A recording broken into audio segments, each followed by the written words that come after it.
Hello and welcome to the Jungle Gyms podcast. It is Wednesday night and we have just finished the Celtic game against AZ Alkmaar. Massive game tonight, guys. I'm sure you'll all agree. And of course, I'm your host Gavin and joined by Paddy and McGinty. How you guys doing? Hey, hello guys, all good tonight, definitely. Good, yes, Nice one. absolutely. Yourself, Gav? Very, very good. It's been a while since I've been so buzzing after a European game at Parkhead. Absolutely fantastic. Before we go any further, though, McGinty, what you're wearing tonight, I'm loving it. It's an absolute upgrade because the last time we were talking, I was sure that you were about to go on your bike and do the Tour de France. Yeah, the last one was an Inter Milan number from the fourth kit from last season. Definitely more of a cycling effort on that one, but this one is a little homage to a star man for the start of the season, a wee Japan number. That Kyogo, would be man. that would be homage to who? Kyogo Yeah, that's the Furuhashi. one. Loving it, Next, loving it. It's been a long time since I've seen a new boy come in and really win over the fans so quickly. What is that, guys? Is it 6 goals in 5 games now for Kyogo? Yeah, something ridiculous, aye. which is Brilliant. I think. Yeah. Brilliant, absolutely brilliant. Right, well, just a wee bit about the game, obviously. So, 2-0 to Celtic on the night. That was clear daylight. Clear daylight is what we needed to go into the second leg against the Dutch mob. We'll be playing them in 7 days' time, so that'll be next Thursday, away in Holland, of course. I think tonight was the acid test. This was the tangible evidence of how much we have progressed under Postecoglou. Against Midtjylland in Europe, we did get caught cold. It was just a wee bit too soon for us. A lot of new players coming together, trying to jail under the new style of Ange Postecoglou. But we've picked up a few victories since then. And well, we've beaten obviously Jablonik. We've beaten Hearts after the second attempt. We've beaten Dundee. That's all well and good, but I think tonight, again, as I said, the acid test. This mob we were playing against tonight were streetwise. They were well organised, athletic, technically good. And one of the things that I want to point out tonight, there was no air traffic controllers required for the style of football played by both teams. The ball was on the deck. Both teams looked technically confident, technically adept at trying to execute their gameplay. I think the big hope tonight was that we were going to catch AZ Alkmaar cold because we were hoping that they weren't really going to be match fit. But I think that they really came to do a job on us. They came and they went toe to toe with us, and I think we performed admirably. And they do actually have some good players, a really good style from them. They were playing like 4-3-3 tonight, and that matched up quite well against us. It was a very, very interesting clash of styles. Paddy, you were at the game. Tell me, what was your thoughts and the atmosphere? It was surely electrifying watching it firsthand. Well, first and foremost, the atmosphere was fantastic. All around the stadium, the fans were tremendous. Green Brigade, as per usual, for the last few games of this season, we were allowed back into COVID. They were fantastic.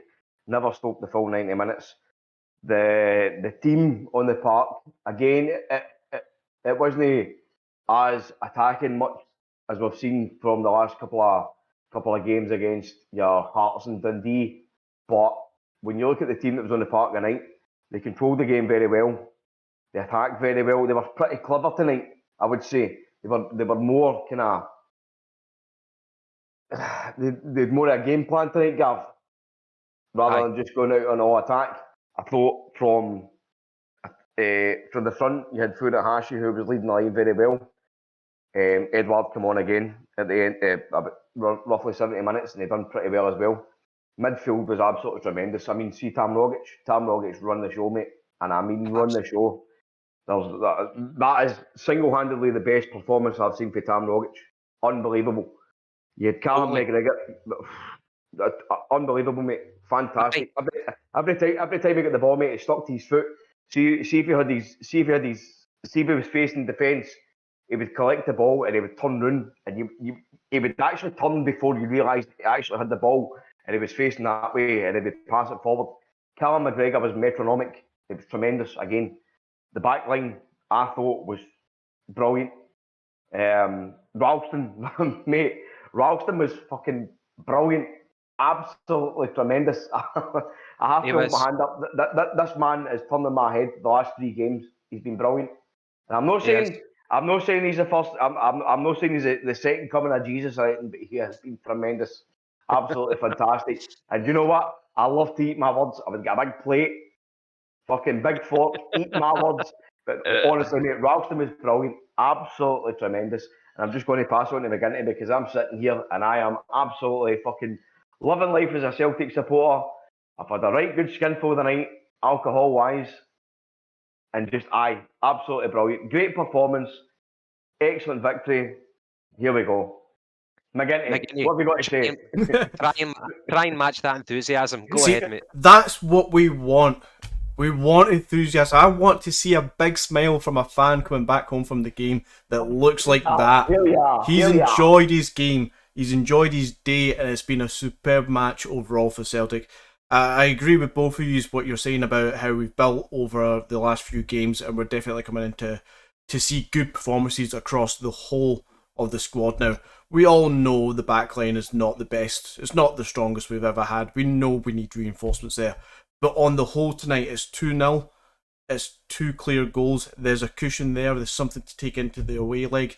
It's a clean sheet. The backline done themselves proud. There's not recommendations. There's high praise for quite a few of them on that backline and encouragement overall. Attack though from front, middle to front. Again, superb. Backing up what Paddy's saying. Guys like Rogic, fantastic. His drive and his determination is just brilliant. Overall, it was a really good game to watch. We managed it quite well. You noticed that coming into the second half of the second half, into the last kind of 25 minutes or so. We actually managed that game a lot better. We started slowing the game down a bit when we had to get a bit of a breath. We made good substitutions at good points. You saw the difference. It wasn't as high intensity, but we game managed it throughout, and it was just superb to watch. Aye, absolutely. I think it was one of those games where It was far more clever tonight. It wasn't just like all out attack. Do you know what I mean? It was more kind of technical and tactical. There's thought put into it. It was brilliant. Mate. As far as I'm concerned, the defence tonight had it absolutely spot on. Right, even Starfelt, who I've kind of mentioned the last few weeks, wasn't that brilliant. I thought he was decent, but he wasn't brilliant. But even that, the back four weren't decent, but they done their job tonight. Even Taylor, they did. I thought Taylor was, and I don't want to be quite pessimistic after a good night, but I thought Taylor was poor. But even with him being poor, I thought he was part of a good backline. Do you know what I mean? Well, even Joe Hart, I sent you guys a picture on WhatsApp. I don't know, about maybe 30 minutes in, and Joe Hart must have been on his 30-yard line. He's getting so much more comfortable playing his game as well. It's just all building. It's just all coming to a good point just now. Everybody just seems to be understanding each other just now.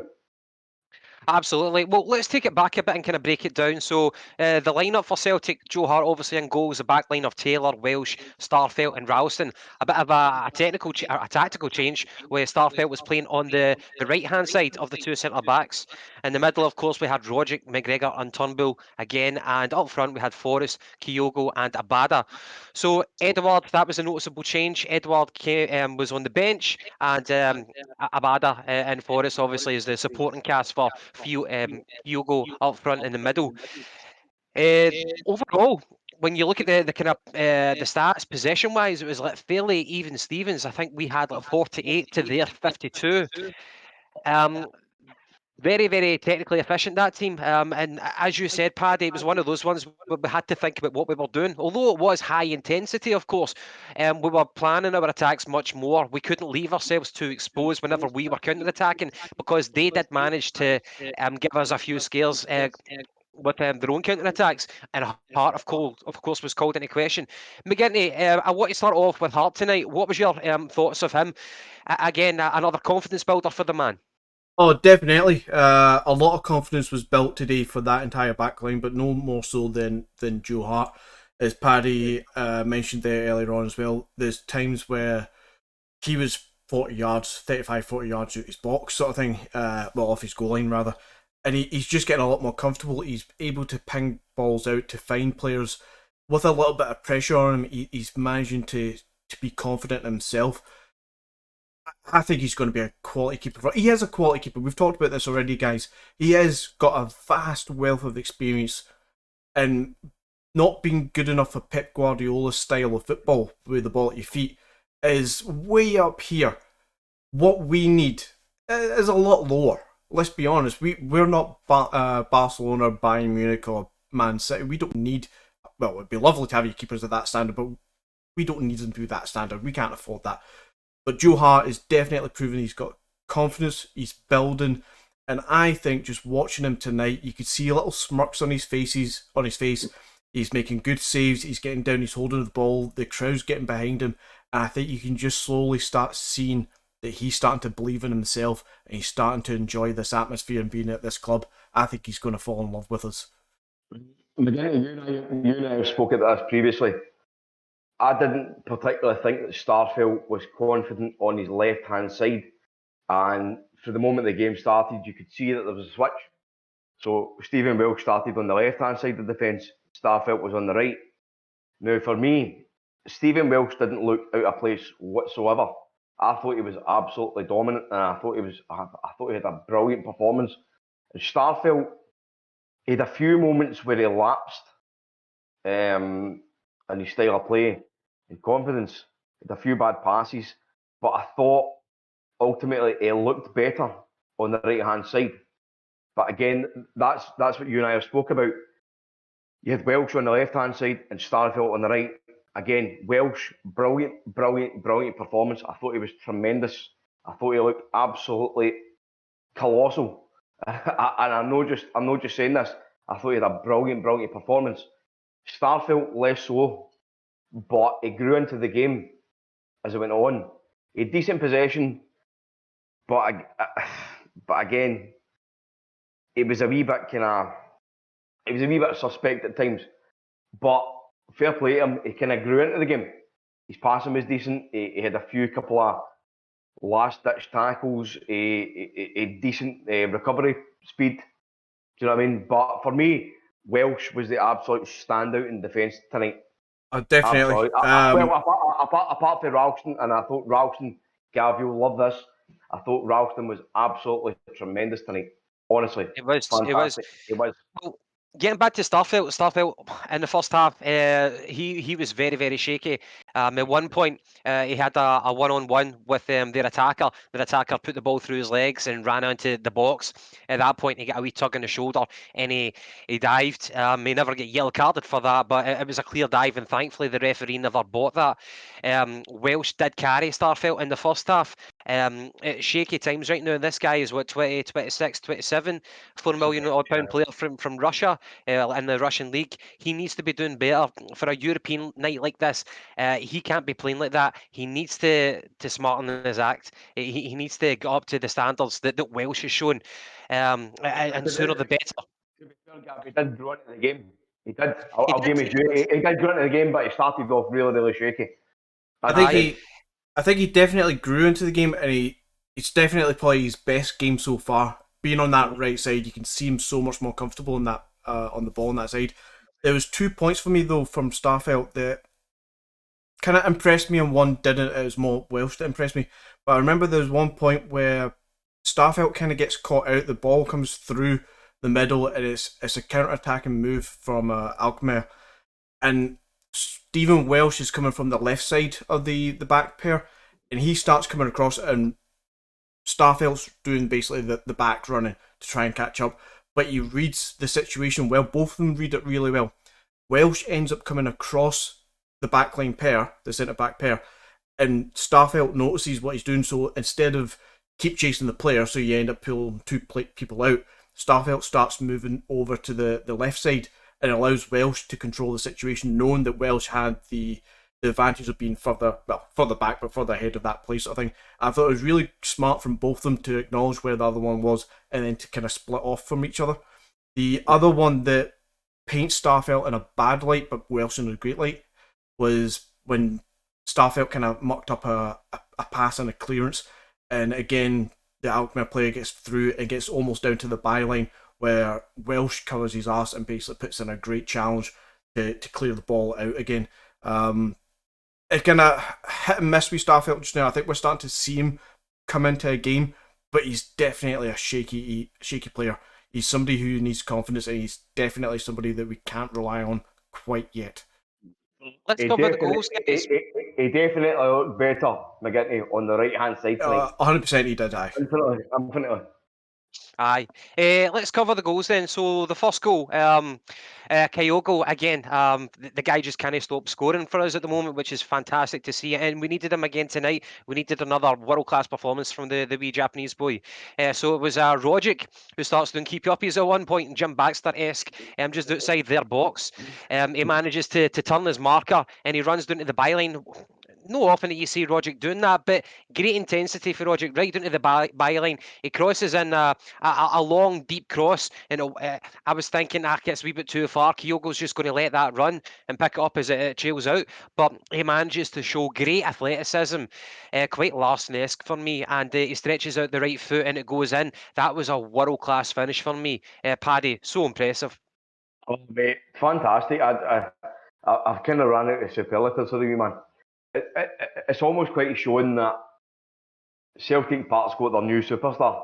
I mean, you look at it from the fans' perspective, Gav, and you've got Japanese flags fucking flying everywhere. You know what I mean? That tells you that we've got a new fan favourite, and our new fan favourite isn't he's no flattering to deceive. Do you know what I mean? He's got 6 goals in 6 games, and you're talking about goals in the league, and now you're talking about goals in European games. Do you know what I mean? And they're big, important goals, and they're really, really good goals. Absolutely fantastic. But again, all credit goes to the players round about him, but he's got to obviously be the man on the end there. Do you know what I mean? He was playing through the middle tonight, and he done absolutely brilliant. His movement was his movement was frightening. We've spoken about it before, McGinty, you and I. The fact that we've not really had any offsides. We've had 0 offsides for the last 2 games, albeit with the amount of attacks that we've had. Do you know what I mean? This guy is so clever. It's unbelievable. I mean, you look at this guy in the pitch, it's brilliant. His movement and there. He closes down opponents. He's almost at left wing back at some points to close down the ball. Do you know what I mean? I just love the wee man. I really do. It makes me so excited. He really does. And it's been a long, long time for I've been so excited by a Celtic player. No, I'm right up there with you, William. He's exciting. Who was your man of the match? I'm going to agree with the club's man of the match near the tail end of the game. There, I'm going to give it to Kyogo again. He got his goal, he got his assist for the second one as well. However, I know some people are going to want to give it to Ralston. That Superman clearance save that he did himself was a brilliant tackle. But for me, it's Kyogo. He's exciting. He's entertaining me. I'm getting off my seat, sort of thing. For him, that's what I'm paying to watch football for. Let me talk. Sorry, Gav. Hands down, man of the match was Tam Rogic. Honestly, what a fucking performance that was for that guy. He looks as if it's almost like fucking Jesus reborn. Do you know what I mean? He was actually fucking closing down balls again at defence. Every single ball that came from him. See if he was facing the Celtic goal line on midfield, he was getting the ball, and see just within fucking this splitting image of an eye, he was turning round, mate. Everything was coming through Tam Rogic, and I think Callum McGregor is the best midfielder we've got. But see tonight, Tom Rogic made him look like fucking Charlie Adam or fucking Andy Halliday. I swear to God. Can I just say, too many Rangers references in this one. I was trying to refer to something that was shite. I was trying to refer to something that was shite, you know what I mean? I didn't want to say anybody in the Celtic fucking players, but mate, honestly, Tom Rogic tonight was fucking phenomenal. Absolutely brilliant. His best ever performance for me. Building on the kind of compliments for Rogic, I think he has been totally rejuvenated under Postecoglou, and our only hope really is that he remains injury free, because if he can keep this up, it's going to be fantastic for the overall style of play that we're doing. At first, when I was looking at the lineup and I saw that Sorrell was back out again, continuing that kind of trend and keeping Rogic in the team, it looks like the best form of defence is attack, and that's exactly what we are doing. We don't really have that kind of butcher in the midfield. That's very, very clear and noticeable for all to see. But the fact that Rogic is knitting things together so well between the midfield and the attack, the teams aren't really getting that much chance to take the ball off us and do their own counter-attacks, which is when Soro would actually come into play.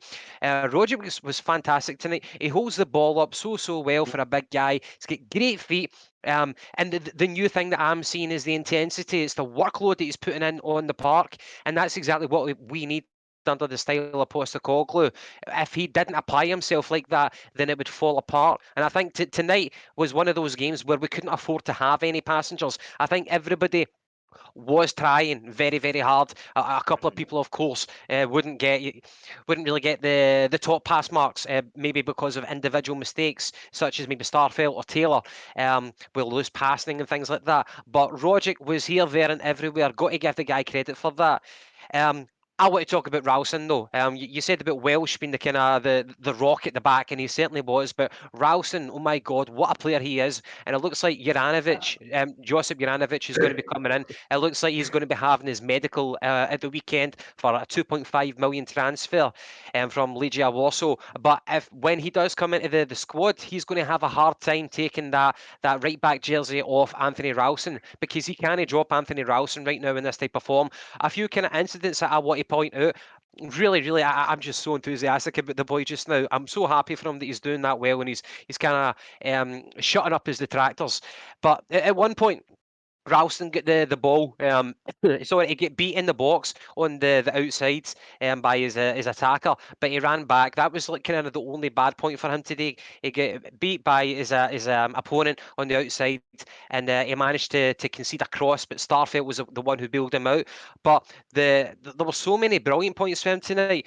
Near the end of the game, okay. He takes down a wayward pass from AZ Alkmaar. He takes it down on the chest. He's still in the Celtic third in our part of the half. He gets the ball. He doesn't really have any passes on. So what does he do? And he's closely marked at this point for the guy trying to get the ball back off him. He just starts sprinting up the right wing. He carries the full team up the park, and he manages to win a throw in deep into their half. That was in the second half, and like within stoppage time, we float in a ball. It was a long ball, and Ralston chases onto it. It looks like it's almost going to go out of play. He stops it right at the byline. He then turns around, he sizes up his opponent, and then he does him for pace. He hits the ball one way, runs around him the other side, and only when the recovering second defender comes in and he blocks him, and Ralston wins a corner for us. That was like literally in stoppage time when you think you'd been knackered. The guy had been running up and down the park all night. His energy levels were fantastic.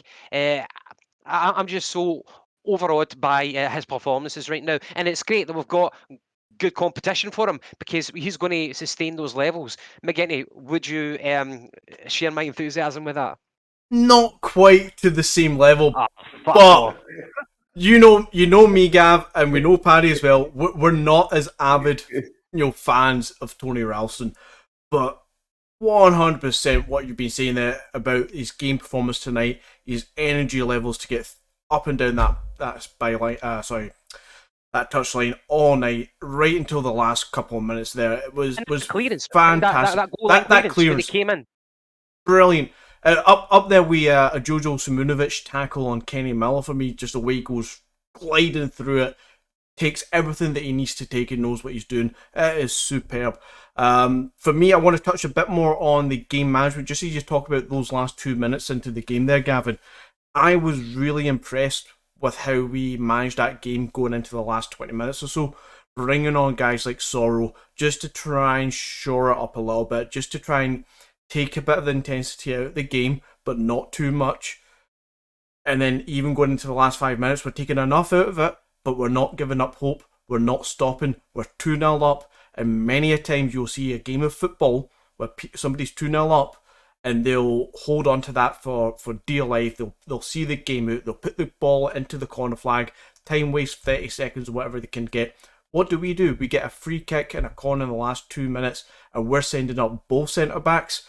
Hart's practically on the halfway line at points. Ralston's bombing it down the right side, keeping balls in, going for corners and stuff. We are going for that third goal right up to the death, and that's what I love to see. Absolutely love to see that. Mm-hmm. And then let's cover the second goal. Actually, we've kind of not actually went into that one. So this was about like the 61st minute. So AZ Alkmaar, they were trying to play it out from the back. By the way, we played out from the back so well. But they were trying to do it playing out from the back because they had the same kind of style of play as us. But with our high press, and we managed to win the ball back. Kyogo picks the ball up, he feeds it through to James Forrest. James Forrest is in the box. He's got his back to the goal. Got a centre back right behind him. He manages to find that little bit of wriggle room. He puts in a shot. It deflects off their defender, and it manages to squirm into the goal. A bit fortuitous. But we needed that. And again, as I said at the start of the podcast for tonight, clear daylight. That's exactly what we need going into the next leg. Paddy, what do you think about the next leg? How do you rate our chances after seeing AZ Alkmaar in the flesh? Well, obviously, when we were getting into the match, Gav, I would say that we were almost a bit fearful of the name AZ Alkmaar. But after tonight, I think, regardless of the stats, I know the stats were kind of 50-50 or thereabouts. I would say we completely dominated them. Honestly, I really would. I never seen anything that worried me about AZ Alkmaar. I know it's a game at Celtic Park.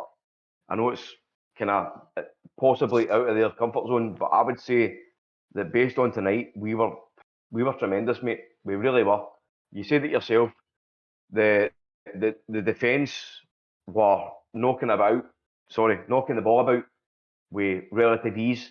I mean, for me, mate, Welsh was absolutely fucking tremendous. It really was. And see the passing about between Hart, Welsh, and Ralston. It was brilliant. It was absolutely brilliant. We were looking at the AZ Alkmaar players, and obviously their main threat was Kooppenmeyers. Yeah, the Now, captain, number 8. yeah, the captain who was obviously playing tonight. We didn't know who was going to be playing ahead of a proposed move to Atalanta. I didn't see anything that worried me about him. I really didn't. Or the attacking threat for their wingers. I really didn't. I didn't see anything that really worried me about the whole team. And that all came down to our defence being pretty strong. And I know I said earlier on, I didn't think that Greg Taylor was that really good, but across the back line, I thought the whole back line were really, really good together. If that makes any sense. You know what I mean? Greg Taylor's personal performance, again, it wasn't pleasing for me. I don't think he did that much, but as a collective, I thought the whole back line were really, really good. They were pretty strong and they were almost in sync with each other. I actually really, really enjoyed the defensive performance tonight. And obviously, the star man tonight was Stevie Mills for me. Aye, I totally agree with you. The only thing that I might disagree is the optimism, the degree of optimism that you have for the second leg. Just going by Postecoglou's comments after the game, he said it was a good game of football. They are a good team. They took it to us at times and made it difficult, but we stood there and we tried to play our football. I think we would all agree with that. We stuck to our principles tonight. We didn't go for the high ball. We always played it out from the back, even whenever they were pressing us. And Postecoglou then goes on to say, we will go there and try to impose our football on the game. If you start thinking about protection, you give them a bit of an advantage. McGinty, would you agree with that for the second leg, that we need to play the same game again? 100%, yeah. I like that from Postecoglou. It's telling us what we all know, what his style is. It's all about attack. As you said at the start of the podcast, Gavin, the best form of defence seems to be attack. We'll just outscore. And I think that's clear that that's going to be a mantra from pretty much every game we play going forward. They need to score 2 more than us to take this to extra time. I don't see them scoring 2 more than what we are. I see us scoring a goal over there. I can see us scoring 2 goals. Could they beat us 3-2? Possibly. But I can see us scoring a couple of goals, and I can see us taking this tie and going into the Europa League group stage itself. I'm fairly confident. A 3rd goal would have sealed it, completely killed the tie. But 2-0, comfortable. I don't see us losing that lead. I think we're good. Yeah, well, we passed the acid test in terms of showing that yes, with a few games under our belt, playing Ange ball, we can actually do it against a decent caliber of opposition in Europe. But the next acid test will be, can we do it away from home? That's been one of Celtic's downfalls in recent years in Europe, and I'm hoping that this newfound confidence that we have under Postecoglou, we're going to kind of buck that trend and show that we can do it away from home. I think with their capacity for AZ Alkmaar, it's about 19,500, so nothing like Parkhead, of course, but it's going to be 19,500 cheeseheads supporting their team, and of course that's what they're called, the cheeseheads, AZ Alkmaar. So let's hope that we can do it. Let's hope they have a right good a game. Aye, Good aye, one, we'll bring up. Jesus. Aye, aye. Dad jokes at its best. Do you know think tonight, Gav, right, there was a bit of a different turn to the kind of philosophy tonight. Obviously, you had the Dundee game and you had the Hearts game, right, where it was complete fucking straight ahead attack tonight. But for me, tonight was like a more complete performance for the whole team. And I'm not saying they were absolutely immense, right, but I was honestly, I was taken aback by the entire team performance tonight. I thought for Joe Hart, to fucking Kyle go up front, the entire team were absolutely brilliant tonight, and they were strong. They held their nerve. They had a desire. They had tactical awareness. They had everything tonight. You know what I mean? Aye. And I think for me that looks to be as if there's a no so much a change in tactic away from kind of attack, but it's almost as if we're trying to play a bit smarter. Mental maturity, yeah. I think everybody had to be switched on mentally for tonight. And I think Joe Hart summed up really, really perfectly in his post-match interview. He said it was a combination of beautiful football, hard work, and dedication. For me, that's quite precise and exactly how we played today. So next Thursday then, it's the second leg. Looking forward to it. I'm sure I'll be, of course, quite nervous just because of the rewards that are going to come. We need to get into the Europa group stage. This is what we want. We don't want to go into the conference. But of course, if we get beat in the next leg, then we drop down automatically into the conference. There's no more qualifiers to worry about. So that'll be that. And of course, this weekend we've got Celtic at home to St Mirren. That will be Saturday, a 3 o'clock kickoff, and we'll do another recording to give our post-match feelings on that game. I think St Mirren have had a lukewarm performance. I was actually in a taxi today talking to a St Mirren fan, and he was saying he doesn't feel too confident. It'd be a bad day if he did feel confident to come on to Christ. But Paddy, any thoughts for the St Mirren game this weekend? I think the way the way the Celtic team's playing, you're going to have to go into this match with a lot of confidence. A chance to next couple of players. Do you think McCarthy might get a start? I don't see where he would get a start, to be honest, because the midfield that you've got now, I mean, Tam Rogic looks as if he needs a drug test. Do you know what I mean? He's absolutely playing out his skin, and before you would see him playing maybe half an hour, 40 minutes, and he would look as if he's blowing out his arse. But now he looks as if I don't know, he just looks as if he's a man possessed. So they could drop the midfielder McGregor, Rogic, and Turnbull. So I mean, all three of them tonight were absolutely superb. McGregor was playing deepest. He was almost your metronome. Rogic was the man in the middle, creating all the space, stretching the defenders. Turnbull had the creative freedom to get in front. So where do you fit McCarthy into that? Unfortunately, I think you have to continue on with the same midfield and the same kind of 11 now. I mean, Abada for me was tremendous again. I know he never played the full game, but he was absolutely superb. And Forrest was really, really good on the left hand side. So for me, you can't make any changes unless there's any injuries. Again, the same question to yourself, because it's a dilemma. Do you break the rhythm, or do you take into account that people like Rogic, who don't play that regularly, 90 minutes after 90 minutes? Is it one of these ones where you you do look to preserve some people. Roger could be very important in the second leg. Why not drop him and bring someone else in? Or even for McGregor or for Turnbull. What do you think? I think on the whole it'll be a similar lineup to what we've seen in the last few games. I think he'll want to keep the momentum going, and especially with the front three, he's probably going to want to try and keep Abada, Kyogo, and Forrest in there in some capacity. We could see Edouard start and one of them get rested and come on in the second half. Same within the midfield with McCarthy. You might see Roger get dropped, Turnbull put a bit further forward, just to give him that little bit of rest, as you say, 90 minutes after 90 minutes. But I don't think it'll be both of them at the same time. I don't think you'll see much change in the back either. I think it'll be subtle changes that won't change the dynamic too much. Well summed up. Well, guys, I think we'll wrap it up for tonight. Paddy, I'm chuffed for you having the chance to soak up the atmosphere for tonight. And at the start of the podcast, you were jumping, man, jumping like a wee squirrel, huh? Does it?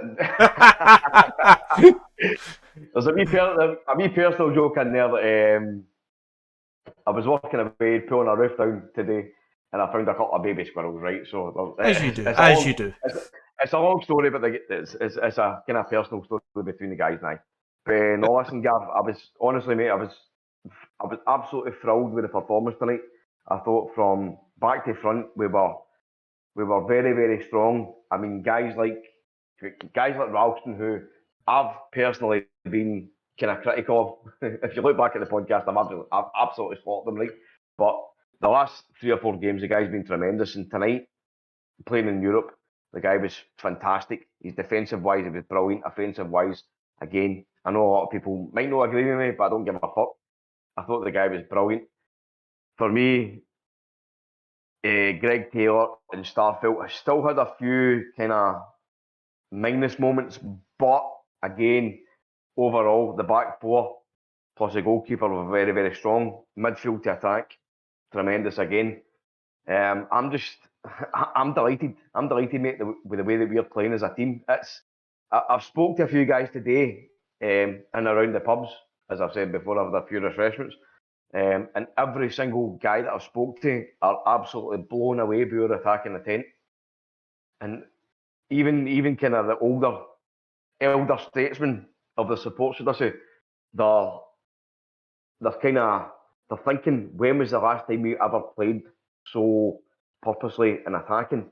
And I'm not making any comparisons whatsoever, but a few of the comments for the elder statesmen, as I say, was the last time that I've ever seen so much attacking intent from my team was Jock Stein's team. So you take that as you want, but I am absolutely fucking enthusiastic right now as a Celtic supporter, and I'm delighted, mate. Ange Ball, here we go. Brilliant. Maybe me personally, I wouldn't go as far as back as Jock Stein. Maybe some of the great football under Tommy Burns, maybe a little bit reminiscent in terms of the kind of the overall passion between the connection between the fans and the squad. But if the comparison that you're drawing is for Jock Stein, then that's high praise indeed. McGinty, final thoughts for yourself before we wrap things up for tonight? No, just same as everybody's been saying so far, and we've said the last couple of games now. It's really positive football that we're playing. Things are slowly coming together at the back as well, and it's great seeing the football now that we're playing night and day compared to last season. I'm just really, really glad we it all. Absolutely. Well, as we said, the next big test, of course, will be the second leg. That's next Thursday. Looking forward to that. But guys, for the viewers, thank you very much for tuning in. I hope those of you who did get the pleasure of actually watching the game enjoyed it as much as us. So please hit the subscribe button. Please hit that like button, because you've got no idea how much it does for our wee podcast growing and moving forward. But thanks again. Hope you loved it as much as us. And from myself, McGinty, and Paddy, good night. Good night.